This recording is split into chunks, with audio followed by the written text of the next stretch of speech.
Thank you so much for taking the time to speak to me today. I know it's been a long time coming and I've been so excited to just hear more about you and your journey. So today I'm joined by Remel London, broadcaster, presenter and founder of The Mainstream. From BBC, Sky to Capital XTRA, Remel has built a career across some of the UK's most influential media platforms, covering everything from music and entertainment to major cultural moments. Most recently, she's hosted On the Purple Carpet at Essence, Black Women in Hollywood Awards, and has become one of the most recognisable voices operating at the intersection of media, culture and community. Alongside her broadcasting career, she's also the founder of The Mainstream, a platform dedicated to creating access, opportunities and pathways for emerging talent within media and entertainment. What interests me about Remel's journey isn't simply visibility. It's how she's built cultural authority across multiple platforms and simultaneously creating opportunities for other people. I'd love to go right back to the beginning. Was there a particular moment when you realised this wasn't just something you wanted to be a part of, but something you wanted to help shape?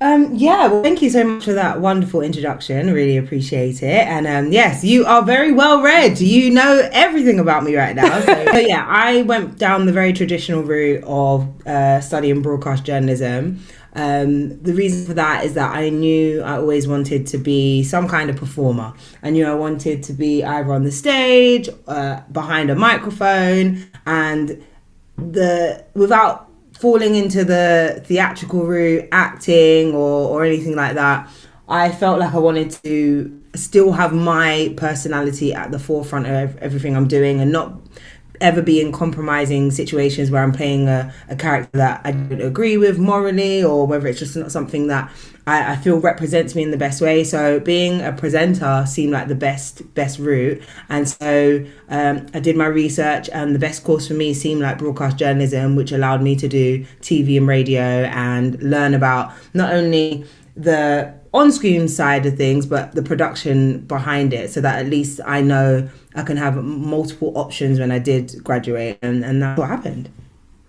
Amazing. I feel like optionality is one thing that I mention, or that's been mentioned a lot on my podcast, and within a wider media platform where everyone can build multiple streams of sort of expertise across the media, whether that's through journalism or whether that's through being a host or, you know, building your own cultural ecosystem. It's great that you were thinking that in such early years and that you were sort of ahead of the curve in that way. And I've been thinking a lot recently about the difference between visibility and cultural authority, because we're living in a time where more people can be seen than ever before, but not everyone becomes a trusted voice. And as we know, you've built a career across broadcast, live events, and, you know, having your own platform. So where do you see the real difference between visibility and authority today?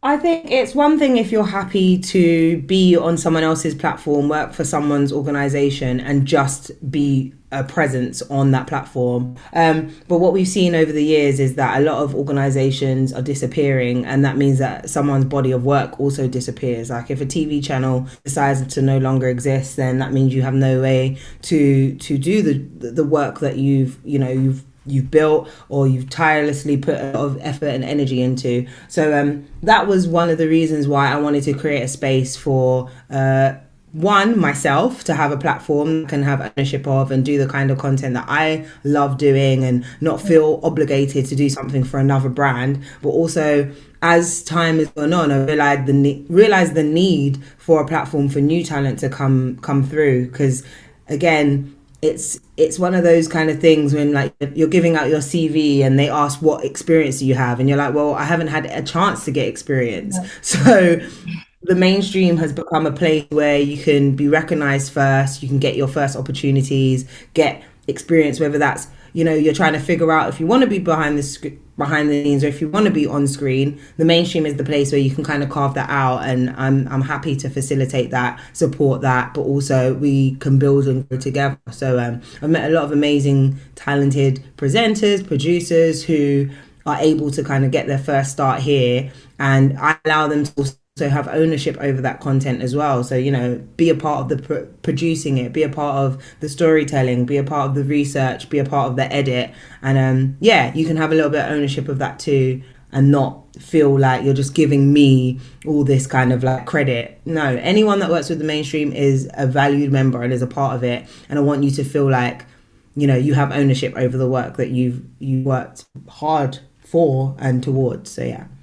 Definitely. I think ownership nowadays is just where everything is headed. It's all about the voice. And I feel like you're creating a platform which you probably would have wanted when you were first starting in the industry.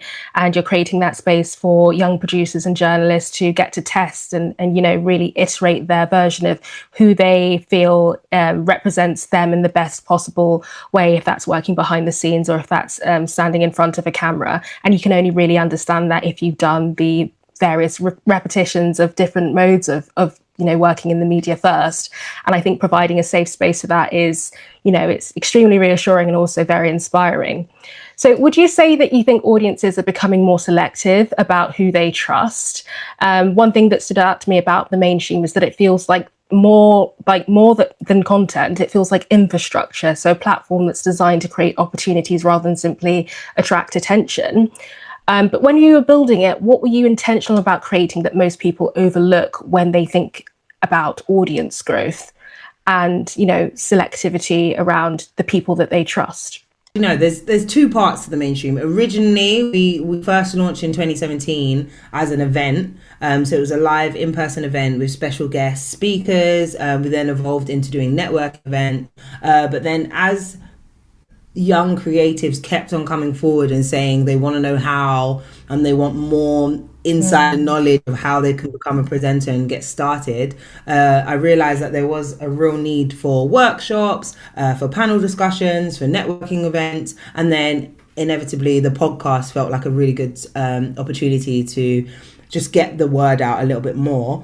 But that's definitely evolved because the industry recognized the podcast as a place to celebrate talent, and that encouraged me to showcase more talent and find new ways to showcase talent. So that's where the Ones to Watch Awards came as a development of hearing from new talent, meeting new talent, let's look for new talent, and then let's celebrate new talent.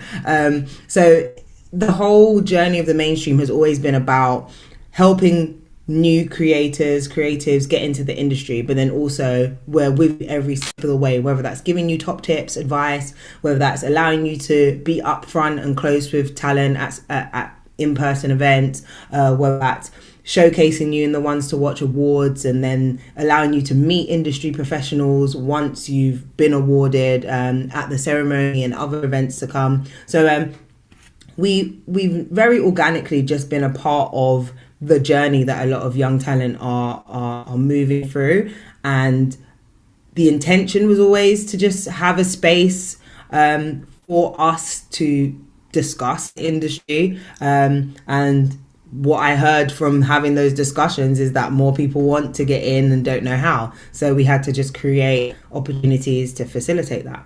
It's great that you were that you were listening closely to what was going on around you, and that you were able to respond to it in a way that directly benefited the people who were a part of the community that you were building, and the way that you're able to give back, to the culture and to, youth who are rising and otherwise would feel quite gatekept from the media. And it does feel like this really far removed entity that not a lot of people have the ability to sort of work very closely with. So bringing that to a level where it actually feels like they can actually build their careers in a bite-sized way that feels like, all of the possibilities are open to them, I think is such a great leveler and way to introduce young talent into the media landscape. But moving into participating in culture versus shaping it and your role in that, what I'm seeing more and more is that a lot of people are visible, but not necessarily positioned. So they're participating in culture rather than shaping it. So I'd really like to know, in your experience, what separates people who become part of the conversation from people who genuinely influence where the conversation goes? I think it's access more than anything. I've been to a lot of creator festivals and creator events of late, And the main thing that I've realized is that there's not a lot of access unless you pay your way in. And I think that's really unfortunate.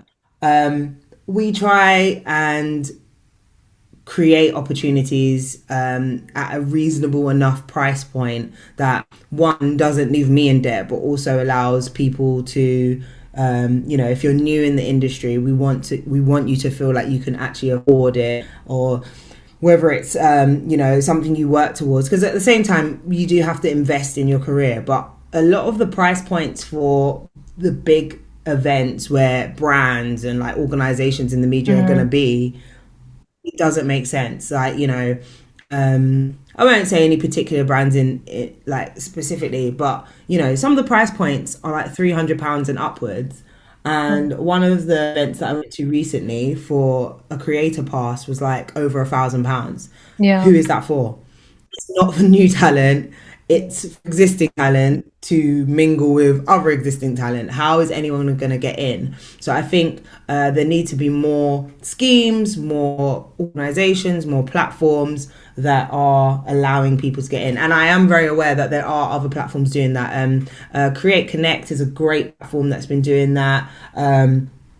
There's so many I can think of, like, Word on the Curb, create opportunities for young talent. There's just a lot of companies that I know personally are trying to make a difference in how young people can have access and get opportunities. But the brands and organizations really need to, think a little bit harder about the future generation who aren't going to university, aren't going the traditional route, and maybe are just like, relying on part-time work and like freelancing, and they just can't be in the places that you have to pay your way in. So I hope that we can create opportunities where there's access, there's free opportunities, there's schemes, programs, or whatever it looks like to facilitate it.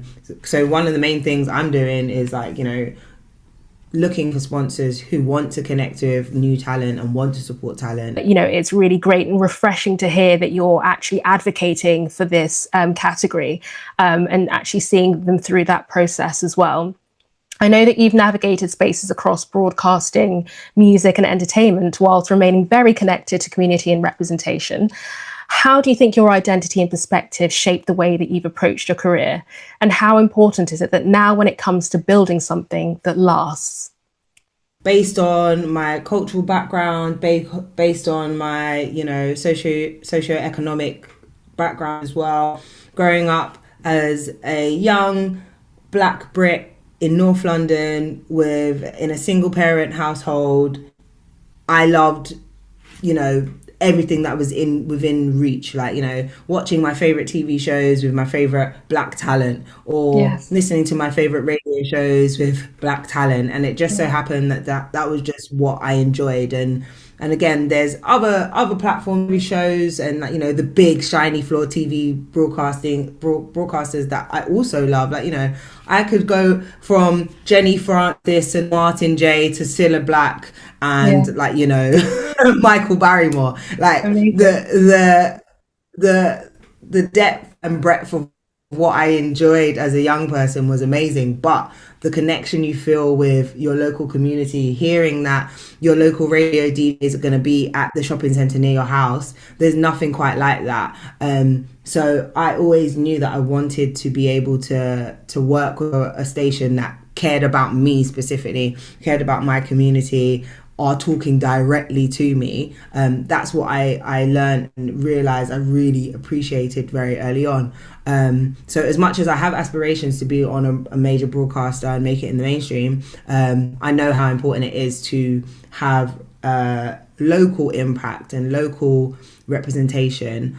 So again, Choice FM was a station I loved and knew I wanted to be a part of. And eventually I ended up being in the same studio where Choice FM was, and was rebranded as Capital XTRA. So that was my dream come true. And it was just fortunate that Capital XTRA is on a national, is a national broadcaster. So my dream happened, but it was on a bigger scale than I even could have imagined.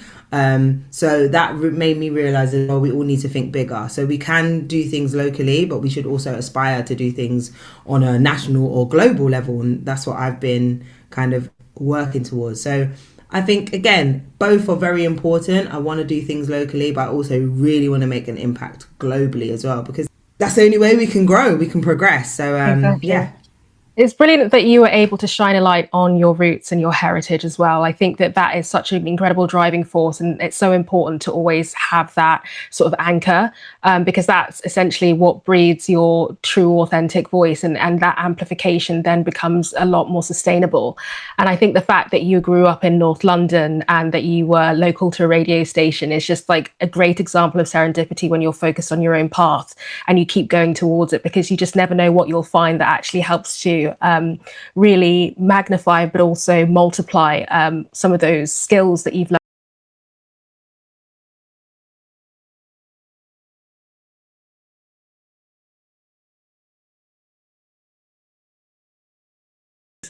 And at the moment, it feels like media is moving faster than ever. Platforms change, audiences change, attention shifts. But where do you think brands and broadcasters, platforms are still misunderstanding cultural relevance today, especially when it comes to long-term trust versus short-term attention? I think that's exactly what it is. It's short-term gain rather than long-term gain. So you touched on it earlier, putting emphasis on talent that have big social followings, and even potentially missing the next big thing because they're focused too much on the current thing. That is actually to slow everyone down a little bit. And I think it's really important that brands do their research in who is the right, I guess the only word that comes to mind, expert in that field. So, you know, if you're looking for the next sports broadcaster, if you're looking for the next tech expert, if you're looking for the next, music expert, you have to start looking. And as much as, you know, we all want to continue, you know, I aim to be doing what I'm doing for another 30-40 years, but you know, David Attenborough has shown us it's possible. Again, he is the expert in that field, but also there should be other talents that are able to have that kind of opportunity, like, you know. And I think there seems to be a lot of fear of risk in this country, and especially the broadcasters. They stick to the same talent because they fear no one will understand or like or connect with new talent, and you just didn't give them a chance. That's the main problem. So they can do more by actually tapping into the communities, the niche markets, the groups that are showing an interest in these different genres and like, you know, industries, and just invest in them a little bit more. So if you do see like the gaming community is huge, but also female gaming industry is also huge. So don't just look at, you know, the male Twitch streamers. How about the female Twitch streamers? Like, invest in them, because that's a whole demographic that you can tap into when you're releasing new products. You know, have you thought about an angle that will attract women, not just men? Same with sports. Have you tapped into an angle that taps into females? That, like, you know, look at what the female and the women's football teams have done in the UK in the last. They've actually excelled more than the men, but also the industry doesn't invest in them as much as the men. So again, like, do more research to find the communities and the industries that need support. And there's a brand collab just waiting for you that could be the next viral campaign if you find the right talent and the right communities and the right groups to work with, because they are probably going to be more passionate than the influencer you might have just paid by chance to represent something that they might like a little bit, but they're not an expert in it. So again, we don't want to take food out of anyone's mouth, but at the same time, due diligence of, you know, just researching and investing more in more talent is going to help. I think it will help the economical growth of the industry even more if there's more creators and more investment in talent. So yeah. Definitely. I think the key thing here is the difference between macro talent and the investment in undeniability, and micro talent and their ability to amplify through grassroots and really connecting with their audience through genuine knowledge and having, you know, been immersed in that environment that they speak about, whether that's fangirl football clubs or being a member of the Lionesses, to being a gamer, to, having a cooking show that's specifically for a particular culture, through the female lens. I think that, you know, you touch on a really important point about how important it is to amplify these voices, as well as the economic sort of gain in that, because, you know, these groups of people who have immense value, and at the end of the day, these macro influencers, they've been around and they've been exposed to multiple brands and multiple products, and they are sort of interchangeable in a way because they have worked across so many places.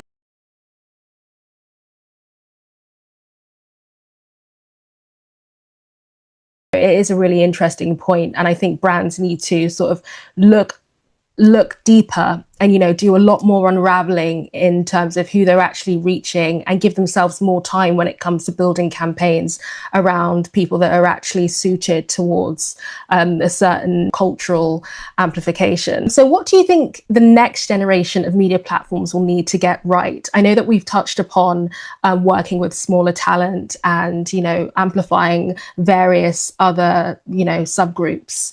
But for you, what would you say that, you know, you would like to see in terms of the next generation? Give me money and I'll help you. No, I'm joking. No, True. honestly, like, I do love that. But no, honestly, I do feel like there's just so much more we could be doing to celebrate talent. So I think, you know, I'm a big lover of live events and like conferences, and you know, I feel like I go to so many events, and I love that I get to go to so many events for films and TV, and, you know, a new film comes out and they do a crazy premiere activation, but also we could have done a really nice activation with creators that could have been really, you know, fulfilling, could have changed their lives, and you know, just again, the investment in talent, I think, needs to really be considered a lot more.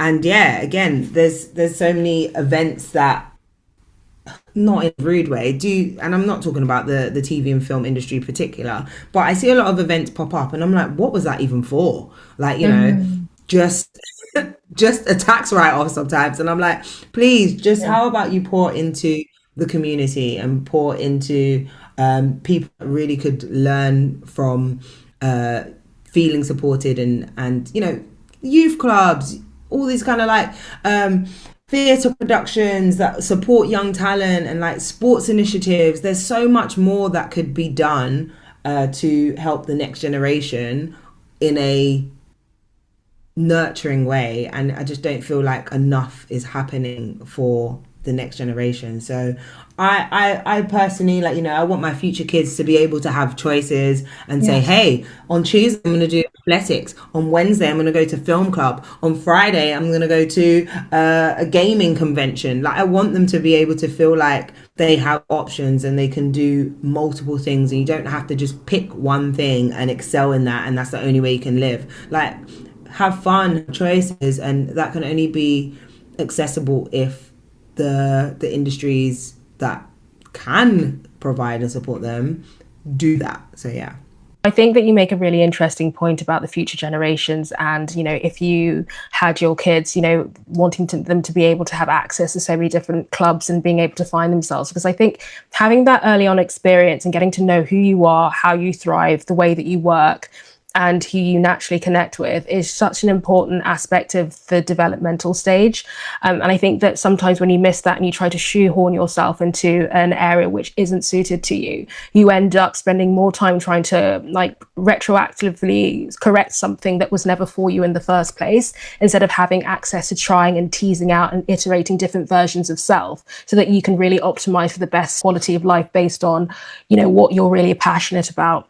And I often felt this growing up. And, I think it's definitely something that, should definitely be given to the next generation as something that we've understood is so important about today's world, especially with the rise of content creators. Now it's like 6 billion, I think it's forecasted to be even more, like 7 billion in the next year, or couple of years now. So, it's really important that you know who you are, your voice, and that you're able to amplify that and use the resources that are out there. And I love the fact that you're so passionate about this.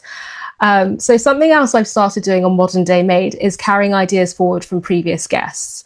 So when I spoke to Elliot Grove, founder of Raindance and the British Independent Film Awards, he left a question that I thought was particularly relevant to someone who spends so much time shaping stories and conversations and culture. His question was, what can we learn from our forefathers and foremothers when it comes to storytelling?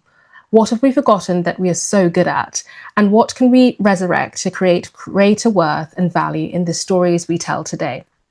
So when you think about media, music, broadcasting, the youth and culture today, what comes to mind? I think everyone has a story to tell, and everything should be valued in that story. What I've noticed a lot, and as someone that pitches to production companies and broadcasters, in my experience, there has been an obsession, a fascination with celebrities.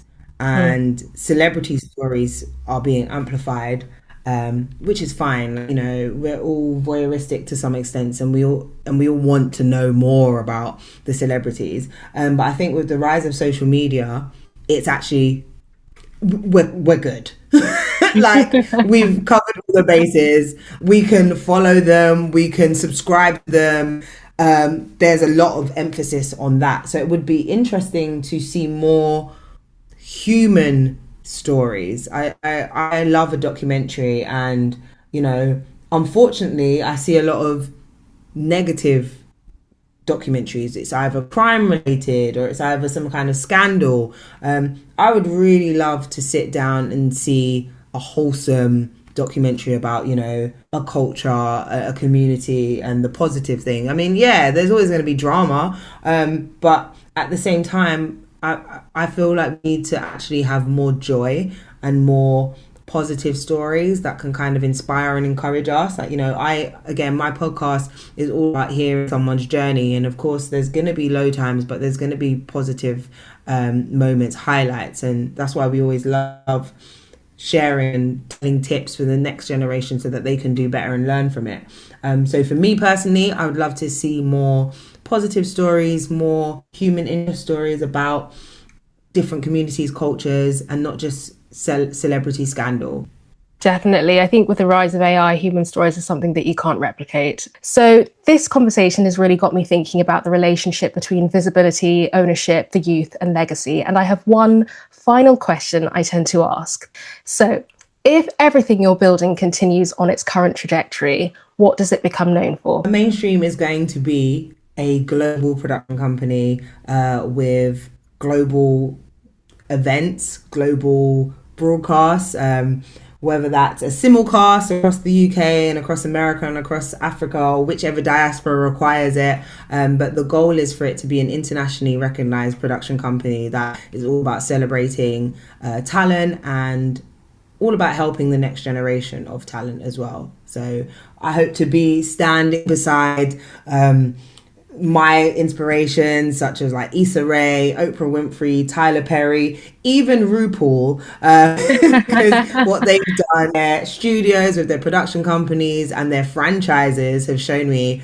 that our small niche, we think is a niche and a very small topic or interest of ours can be put on a global scale, whether that's independently with the support of broadcasters or streamers. It can literally go from a YouTube idea to a globally recognized Hollywood blockbuster. So that's the goal for me and the mainstream. Incredible. And before we close, I'm asking each guest to leave a question for the next person I speak to, based on something you think they should really consider. It could be something you're currently kept questioning yourself on, or something you think the industry hasn't caught up with yet. And if there's one person you think would make a fascinating guest for Modern Day Made, someone whose perspective more people should hear, who would that be and why? No worries. The question I have is, what can we do to help the next generation of talent or just next generation in general feel supported in their pursuits and their journey? The guest, if you haven't already, Raphael Sofaluk, who is the founder of the UK Black Business Show. He's a great mind. He's doing incredible things for our community, and he is definitely shining a spotlight on Black entrepreneurs, Black talent. He also has a partnership.